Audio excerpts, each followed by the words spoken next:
দেখো বন্ধুরা, আম ভালোবাসে বলে পাকা আম ঝুড়িতে রেখে দিয়েছে, সব দিক দিয়ে সাজিয়ে রেখে দিয়েছে, বলছে ও সব খাবে আর আম চুষে চুষে খাচ্ছে।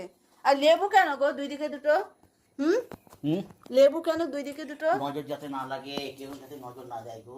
কে নজর আমি দেবে? আম এত ভালোবাসি, আমি কালকে দোকান বন্ধ করেছি খালি এই আম খাওয়ার জন্য গো।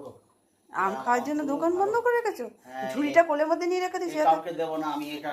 আমি এইগুলো শেষ হয়ে এটা খাবো, আমি কাউকে দেবো না। বাবা খাও। ও মানে এ মানে আমরা আর পাবো না বাকি। হ্যাঁ তুমিও সবটাই তো পারি। তুমিও তো আম এ ভালোবাসো। বাবা বাবা রে আম কামি তো আমি কমে দেইনি। হ্যাঁ এ কি আম খাওয়া। তো তুমি এত আম খাচ্ছ, তোমার কিছু হবে ঠাবে না তো? এমনি তো কত মোটা তুমি, এবার আম খেলে শুনেছি মোটা হয়ে যায়।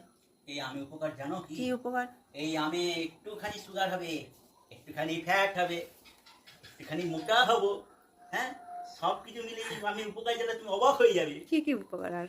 একটু আমাশা হবে, পেট পরিষ্কার হবে, কি সুন্দর খেতে। হ্যাঁ, খালি ঘন ঘন দৌড়াবো পটি করতে। এই উপকার আমাশার জন্য আমি খাচ্ছি। আমাশা সবার হয় না গো। আম খেলে আমাশা একটুখানি ফোড়া হবে। কি সুন্দর ফোড়া, দেখার মতো এত বড় বড় ফোড়া হবে। এই উপকার দৌড়ানো যাবে না, ফ্যাট হয়ে যাবো, মোটা হয়ে যাবো। ওমা, তোমার জামাই এত আম নিয়ে বসেছে, আমরা বাগে পাবো না মনে হচ্ছে। ও আর আমাকে জোর ফেলে না। সেই মানসিক হয় না, দেখো কত শুনবো, সুতোর গলায় চন্দ্র।